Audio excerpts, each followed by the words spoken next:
Bienvenidos a su canal Geopolítica Profética. En esta ocasión vamos a darle una respuesta al pastor Jonathan Córdoba en relación a su último vídeo donde él reacciona a uno de los vídeos que hicimos donde exponemos el tema de justificación por la fe o el tema de la salvación. ¿Y por qué hicimos ese vídeo? Ese vídeo lo hicimos ya que hace un tiempo atrás el pastor Jonathan Córdoba, como también el profesor Cristian Blanco, han estado realizando algunos temas y lo han subido en sus canales a las redes sociales con relación a la salvación. Y ellos señalan, en este caso, que los adventistas del séptimo día son legalistas prácticamente, porque según ellos, nosotros como adventistas predicamos una salvación por obras o una combinación de ambas. Prácticamente eso es lo que, en resumen, quieren decir.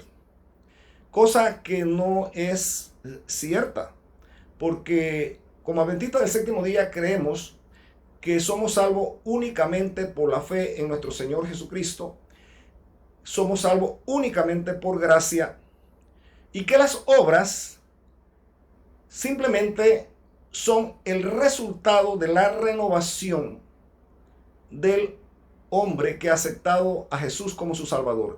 Es el producto del nuevo nacimiento. Son los frutos de la obra del Espíritu Santo en el hombre que ha sido transformado por Cristo Jesús y que es salvo por la sola gracia de Cristo Jesús. Pero entonces, esa persona, ese individuo, da frutos donde evidencia de que su salvación ha sido efectiva en su vida.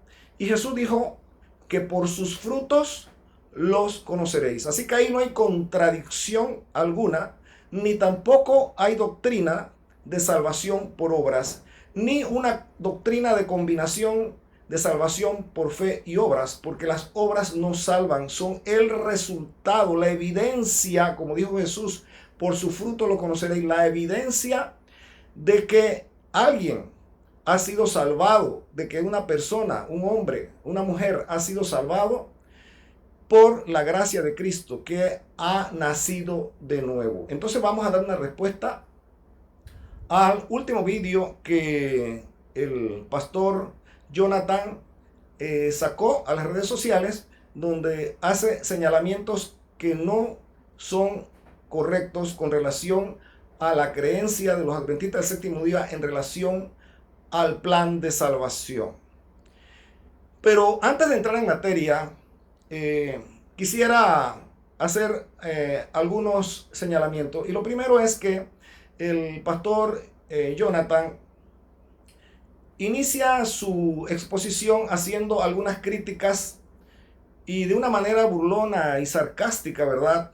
Empieza a hacer algunos señalamientos con relación a nuestro vídeo, donde por ejemplo él dice que nosotros decimos que el hermano Rafael Díaz es pastor. Bueno, la palabra pastor, obispo o anciano es un término griego, ¿verdad? Y que se expone allí en el Nuevo Testamento y que son sinónimos.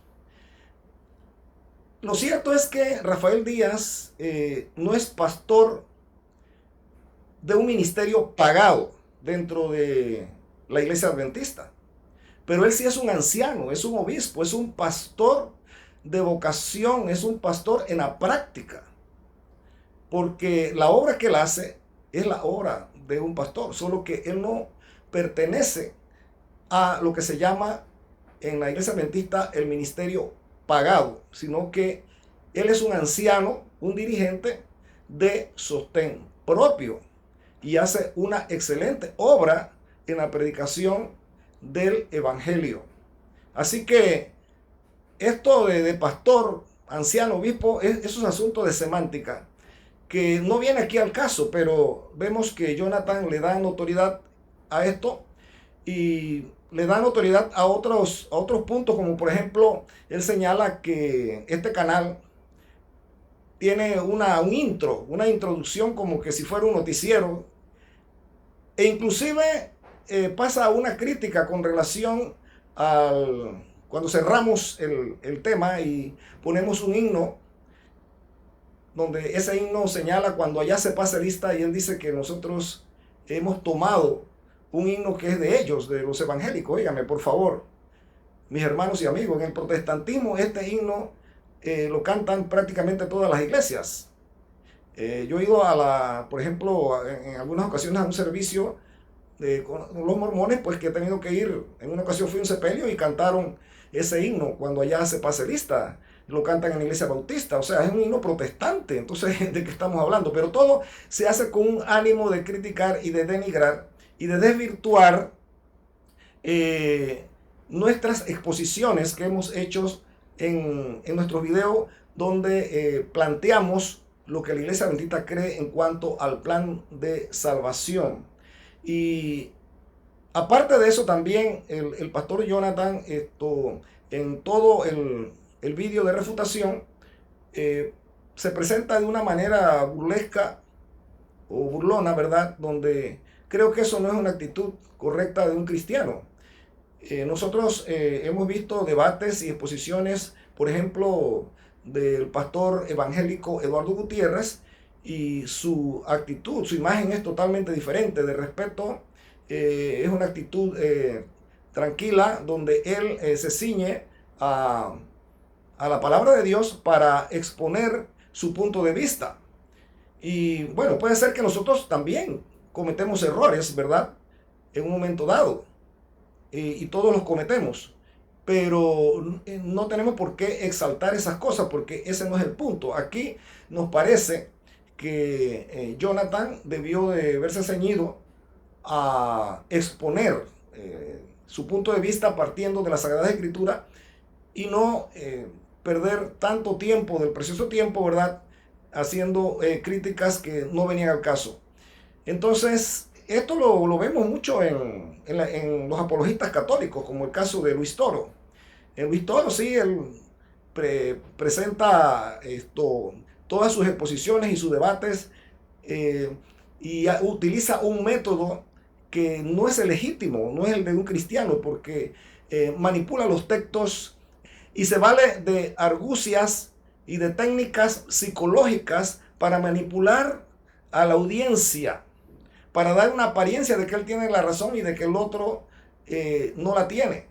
Y humilla, al contrario, se burla, se ríe, dice frases como pácata y cosas como esa. Entonces, esto no debe ser el método de una exposición de un cristiano, y más de un cristiano evangélico. Los católicos, pues ellos sí tienen que utilizar estas técnicas, y pues es natural para ellos.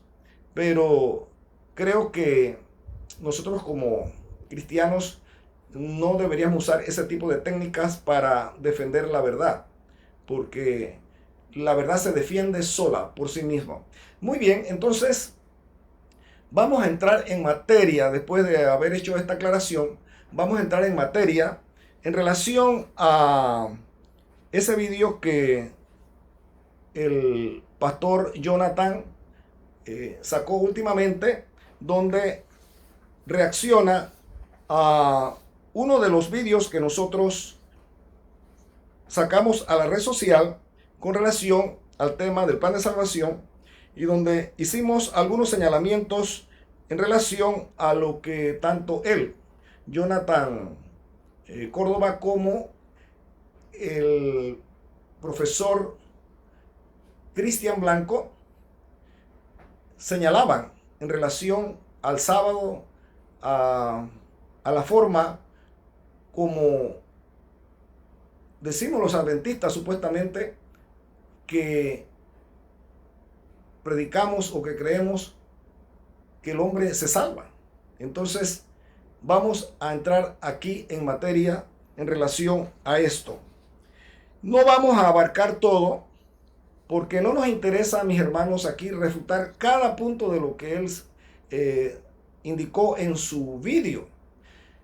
Solamente vamos a centrarnos específicamente en algunos puntos, como quien dice, para muestra un botón. No es necesario entrar más allá de eso. Una sección de personas. Ahora, siendo justificados, ¿cómo? ¿Cómo, mi estimado? ¿Cómo vamos a ser justificados? Él dice que es fe más obras. Así lo enseña y los adventistas creen que es fe más obras. ¿Cómo vamos a ser justificados? Gratuitamente. Cuarto pacatazo de la tarde, amados hermanos. Cuarto pacatazo bíblico. ¿Cómo vamos a ser justificados? Gratuitamente. Ahí está.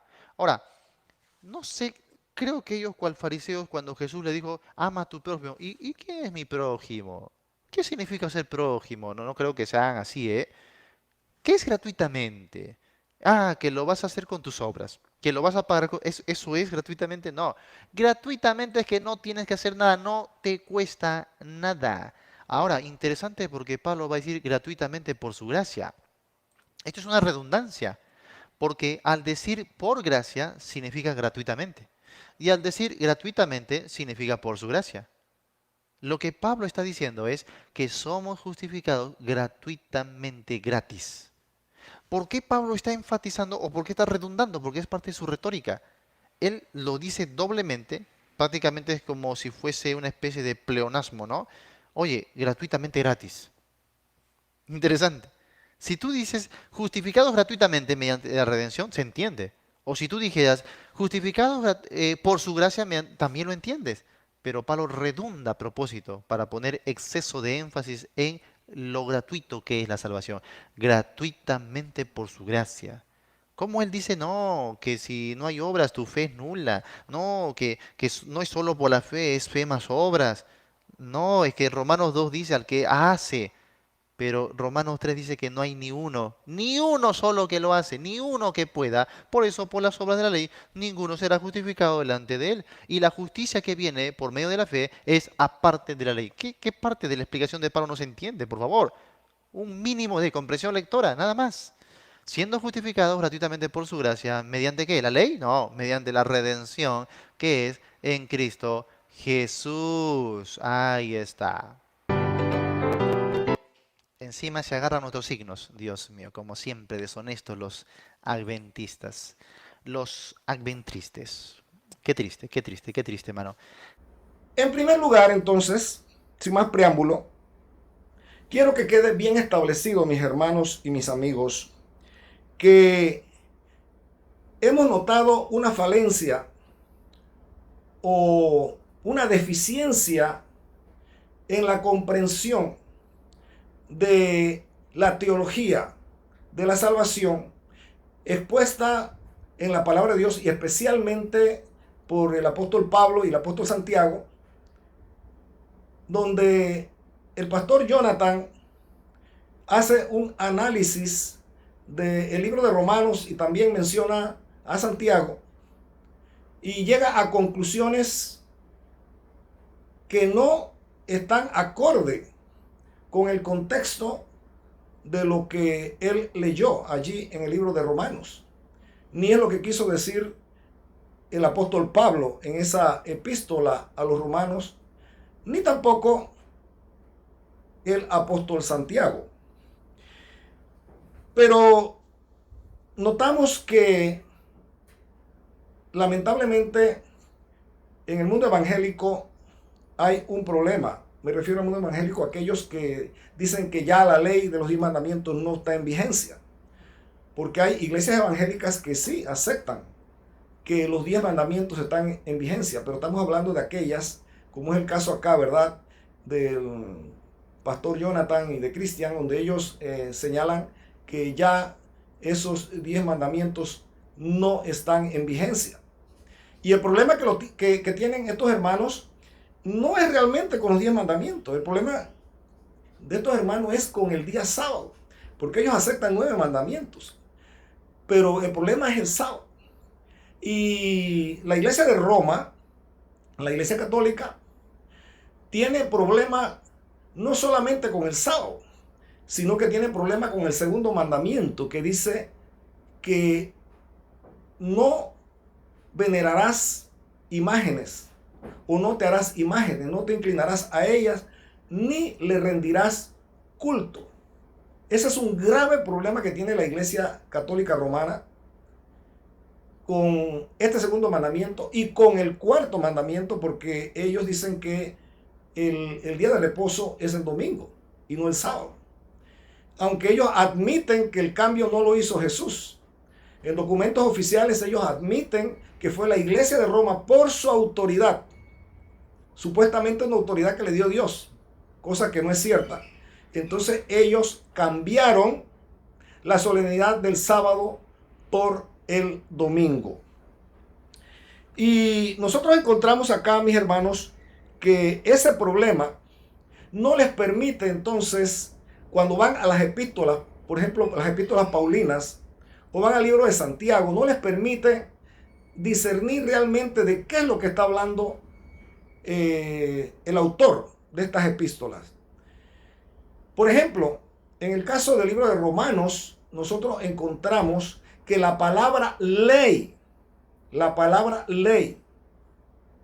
tiene por lo menos 5 significados diferentes en el libro de Romanos.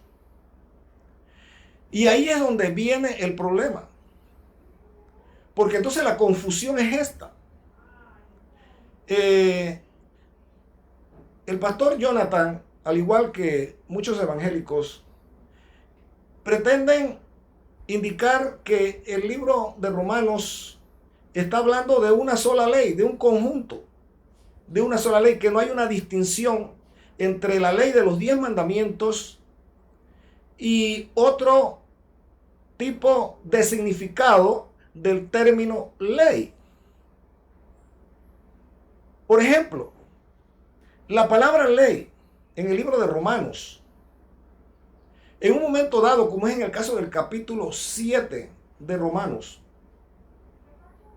donde el apóstol Pablo, hasta el versículo 12, está hablando de que la ley es santa, justa y buena, y que él no conociera la codicia si la ley no dijera, no codiciarás.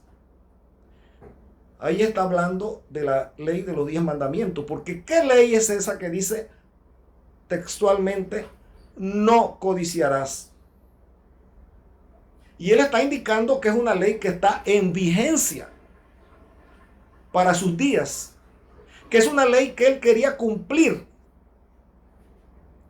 pero que él tenía otra ley en sus miembros, que ahora viene otro significado de ley, que es la ley de la carne, la ley del pecado y de la muerte que actuaba en sus miembros y que luchaba contra la ley de su mente, o sea, esa ley que está escrita en la mente del creyente.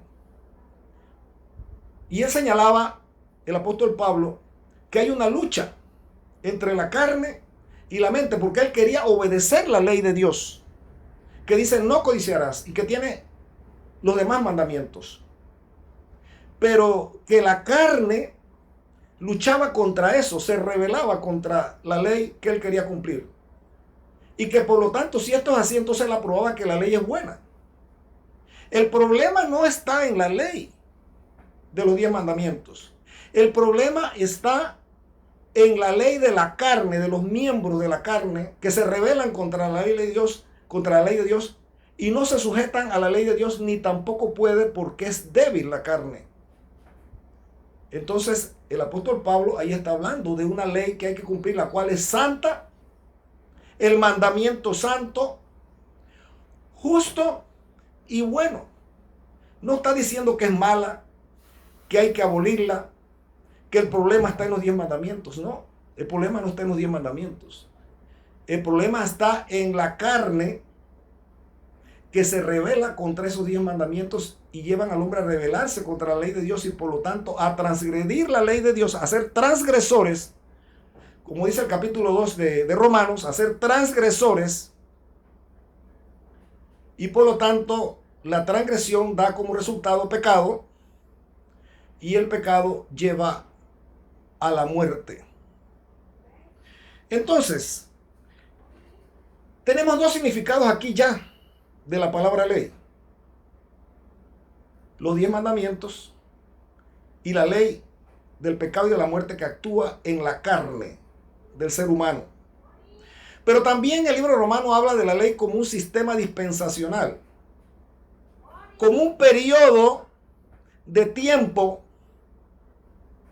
donde el pueblo de Dios estuvo bajo esa tutoría que se le llamó la dispensación de la ley, donde la salvación estaba prefigurada en símbolos, donde el ser humano en ese tiempo tenía que sacrificar animales y confiar que al derramar la sangre de esos animales estaba viendo en símbolos el futuro Cordero de Dios que iba a venir, el futuro Cordero de Dios que sí iba a quitar el pecado del mundo. Era un periodo de promesa, estaban bajo promesa. Pero cuando llega Cristo Jesús ya no están bajo promesa, sino ya llega a la realidad. Entonces vemos que la ley, la palabra ley, en el libro de Romanos, hay que saber leer. Jesús dijo, ¿cómo lees? ¿Cómo lees? La palabra ley entonces, en ocasiones significa, dependiendo del contexto, el periodo dispensacional en que vivieron estos hombres y mujeres antes de la cruz.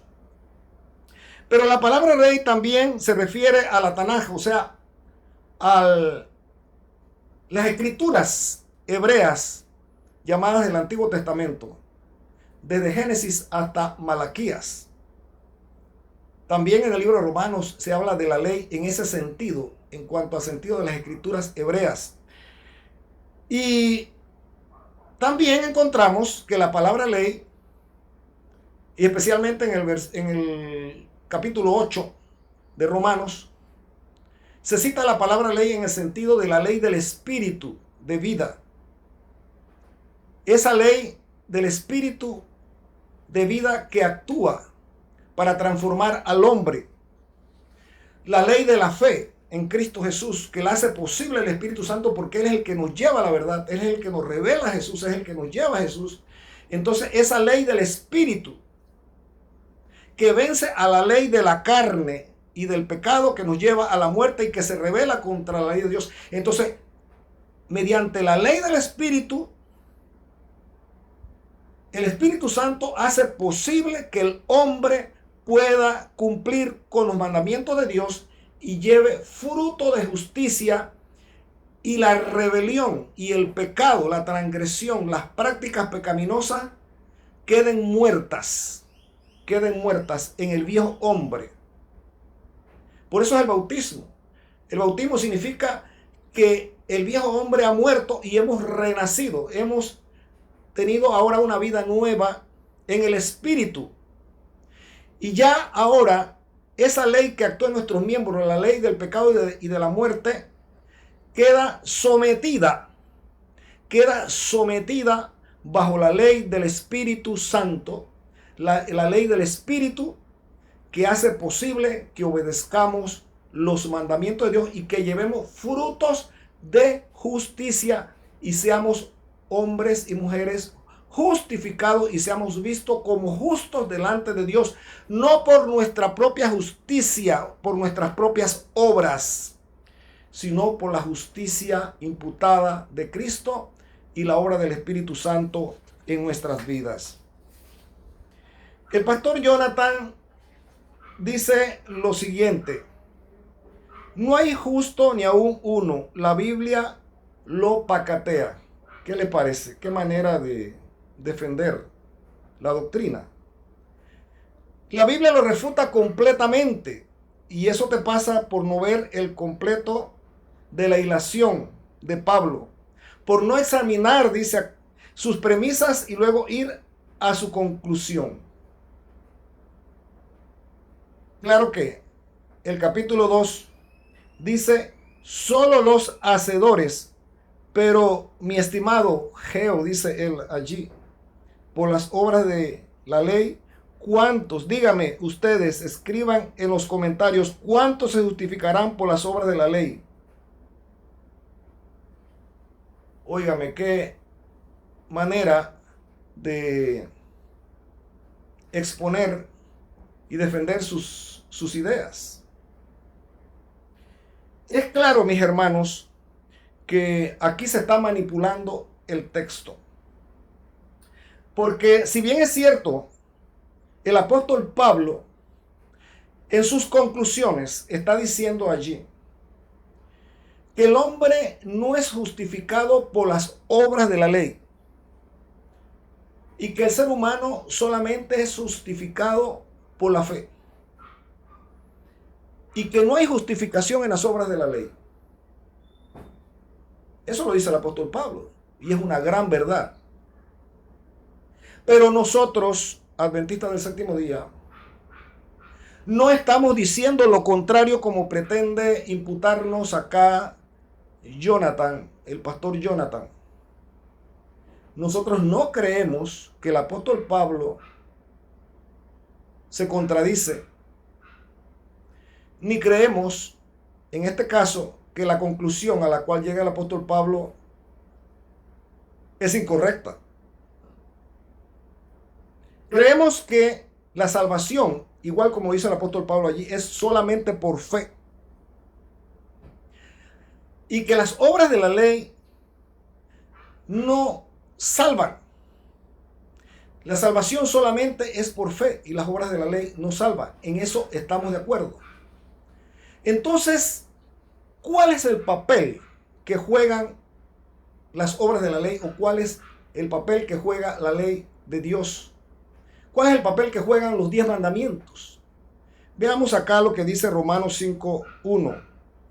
En Cristo somos justificados, pues por la fe tenemos paz para con Dios por medio de nuestro Señor Jesucristo.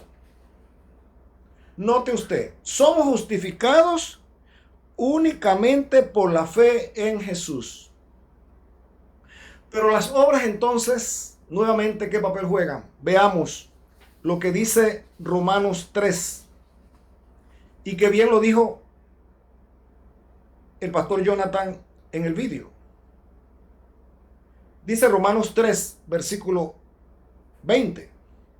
Ya que por las obras de la ley ningún ser humano será justificado delante de él, porque por medio de la ley es el conocimiento de pecado. Óigame, qué interesante.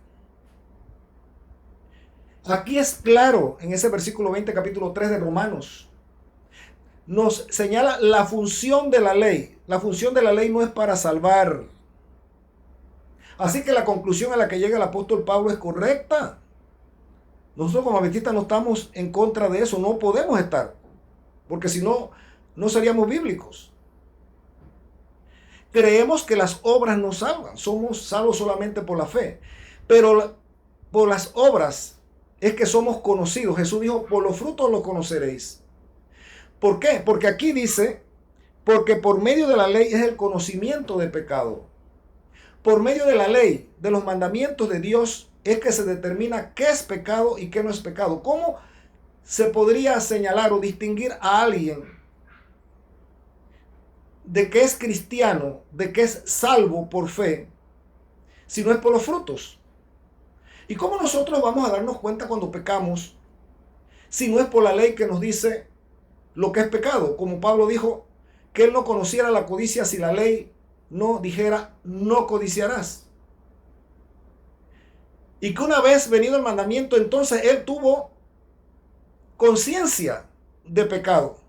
Entonces la función de la ley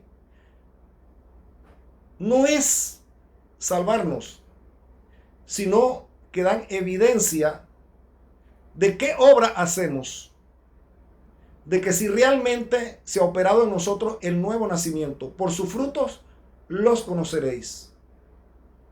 La obra no es para salvarnos, repito nuevamente, sino para dar evidencia de lo que es el cristiano, o si se ha operado en nosotros realmente un nuevo nacimiento.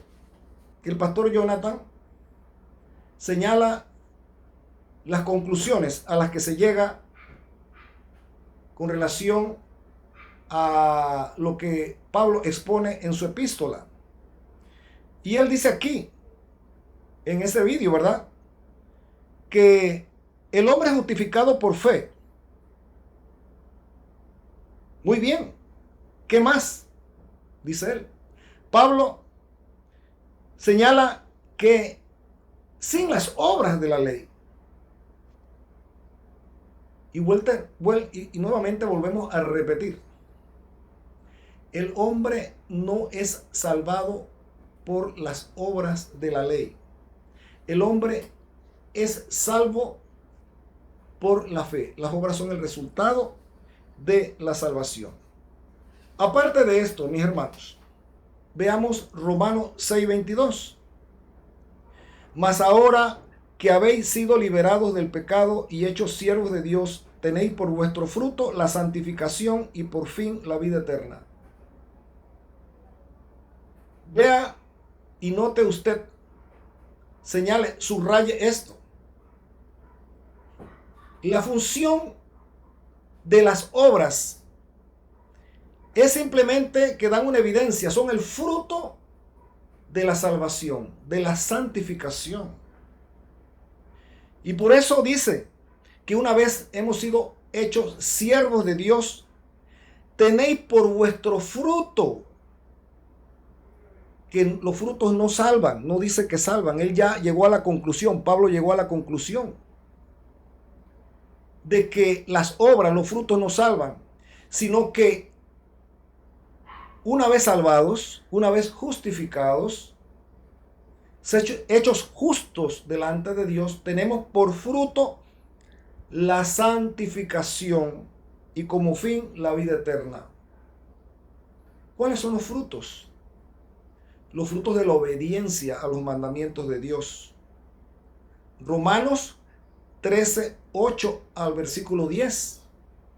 Gálatas, el capítulo 5, donde se habla de los frutos del Espíritu, y podemos seguir citando muchas otras más. Tenemos como fin el fruto, la santificación. En otras palabras, la justificación, la salvación, la fe en Jesús, la sola fe que nos da salvación, da como resultado, tiene como propósito, tiene como fin la santificación, o sea, la obediencia, la armonía con Dios. Y note usted esta cita ahora de Romanos 3:31,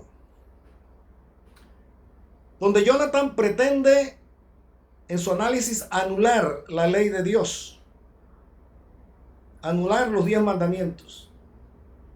Pero es todo lo contrario. Lamentablemente, nuestro hermano Jonathan está haciendo una eisegesis de las escrituras, y con todo el respeto se lo digo, pero es la realidad que se presenta aquí. Ustedes pueden analizarlo. ¿Cómo va a concluir que la ley de Dios, la santa ley de Dios, ya no juega un papel, que ya fue abolido, que ya fue abolida, que fueron abolidos esos mandamientos? Romanos 3:31 dice, y vamos a leerla en la versión Nueva Biblia Viva. ¿Quiere decir esto que si tenemos fe, la ley no tiene valor alguno? Por supuesto que no. Más bien reafirmamos la ley.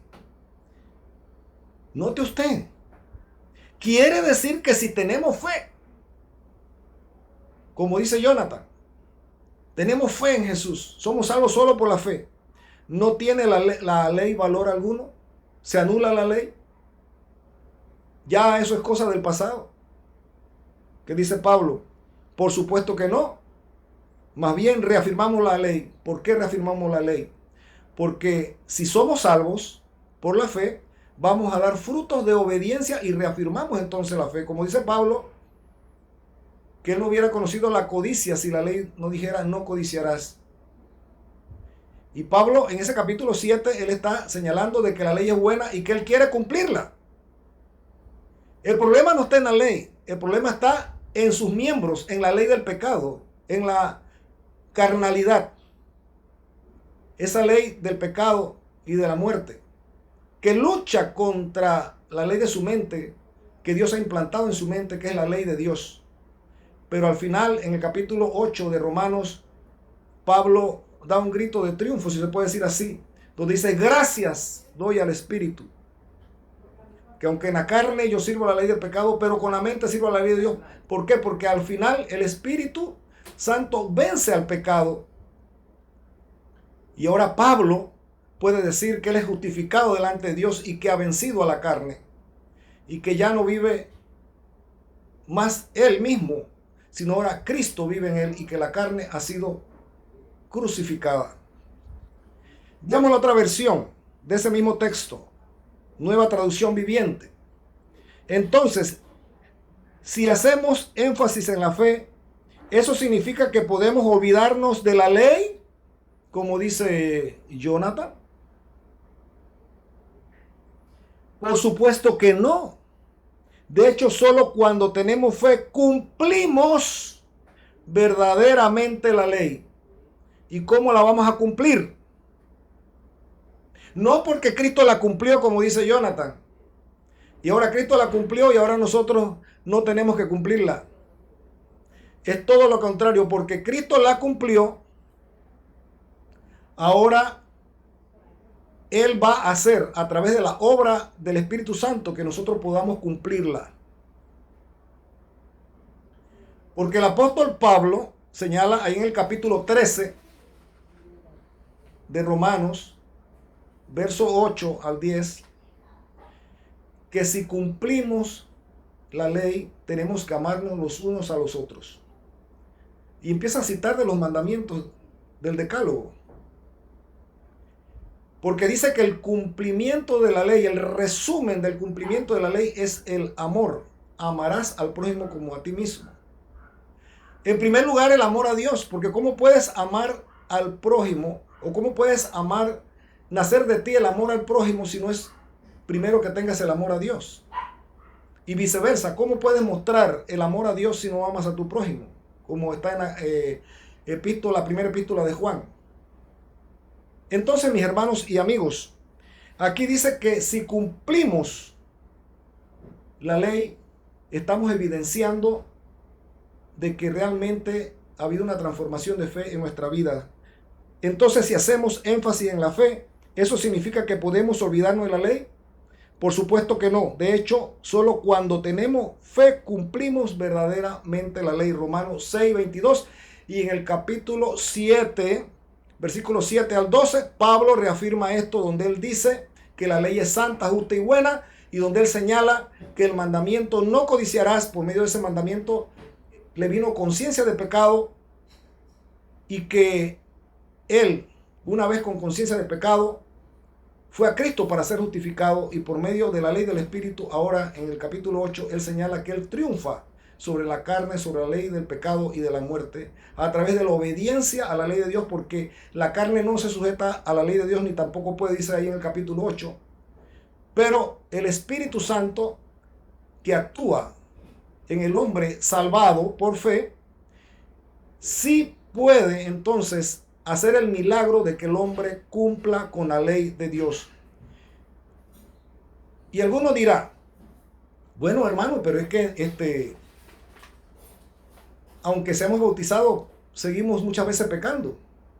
Claro que sí, porque todavía nuestro cuerpo no ha sido transformado, nuestra carne no ha sido transformada, porque dice que en el cielo no se hereda carne ni sangre. Todavía estamos en una naturaleza caída. Pero el Espíritu Santo actúa en nosotros y hay una lucha. Y ya no somos practicantes del pecado, que es una cosa diferente. Somos pecadores, pero no somos practicantes del pecado. Si es que realmente Cristo ha actuado en nosotros y tenemos un nuevo nacimiento. notamos que al operarse ese milagro, entonces entramos en un combate contra la carne, donde el Espíritu Santo triunfa sobre la carne y lleva al hombre a la obediencia. Pero si hemos pecado, mis hermanos amigos, si en esa lucha caemos, si en esa lucha como cristianos, después de recibir a Jesús en nuestro corazón y después de haber sido bautizados, caemos, la palabra de Dios dice que 100 veces se cae el justo y 100 veces se levanta. ¿Por qué? Porque tenemos a Cristo Jesús, el cual hace provisión para perdonar nuestros pecados, y podemos acudir a Él para que nos perdone y nos renueve nuevamente y nos levantemos y sigamos adelante y procuremos alcanzar nuestro objetivo. El mismo apóstol Pablo, él señalaba que él no pretendía haber alcanzado todavía esa perfección, pero dice que él seguía al blanco. Él seguía al blanco. Y esa es la lucha que nosotros tenemos. Tenemos que seguir al blanco cada día, porque es una lucha diaria. Entonces, pudiéramos nosotros más adelante tener otro vídeo para profundizar en esta enseñanza. Así que, mis hermanos y amigos, te hacemos un llamado para que Cristo actúe en tu vida y puedas ser salvo por fe y únicamente por fe en Jesús. Pero esa fe implica un nuevo nacimiento, y el nuevo nacimiento da como resultado obras de justicia, no para salvarte, pero sí para evidenciar que has sido salvo. Y como dice el apóstol Pablo, perseveraremos en el pecado. De ninguna manera. ¿Cómo va a ser posible que vamos a perseverar en el pecado una vez teniendo fe? De modo entonces, mis hermanos, que la ley de Dios sigue en vigencia. Está actuando para darnos conocimiento y conciencia de lo que es pecado. Y no nos vaya a pasar como esa ilustración que Jesús dio acerca de las ovejas y los cabritos. Porque hoy en día se estila mucho en las iglesias, en las diversas iglesias, decir que somos salvos por fe. Señor, Señor, en tu nombre hicimos milagro, en tu nombre hicimos esto, en tu nombre echamos fuera demonios. Pero ese no es el punto. No es profesar la fe en Jesús simplemente, sino es demostrar que realmente somos salvos en Jesús. ¿Y cómo lo vamos a evidenciar? Por sus frutos los conoceréis. Tanto las ovejas como los cabritos evidenciaron o testificaron de que fueron salvos, en este caso los que están bajo la figura de las ovejas, a través de sus obras. Ahí fue que se vio, se evidenció, se mostró el fruto, qué clase de árbol son. Si fue un árbol plantado por Dios o no, por decirlo así en forma simbólica. Mientras que los cabritos demostraron también por sus obras cuáles eran los frutos. Y a pesar de que profesaban ser cristianos y decían que habían hecho milagros, que habían echado fuera demonios y habían hecho muchas cosas en nombre de Jesús, Jesús no los conoció. No te conozco, apartados de mí, hacedores de maldad. ¿Por qué le dice hacedores de maldad? Porque realmente no se había efectuado una operación de nuevo nacimiento y transformación en la vida de los que están prefigurados bajo los cabritos, y por lo tanto sus frutos no se sujetaban a los mandamientos de Dios, ni tampoco podían, porque la única manera de ser justificado y ser obedientes delante de Dios es a través de la gracia de Cristo y el ministerio del poder del Espíritu Santo en nuestras vidas. Le hago un llamado a todos ustedes, mis hermanos y amigos. Es la vida de cada uno la que está en juego. Esto no es un asunto de poca monta. No es un asunto liviano. Es un asunto donde está en juego la vida de cada uno. Entender estas cosas es muy importante. Que el Señor te guarde y que el Señor te bendiga. Es mi deseo y mi oración. Amén.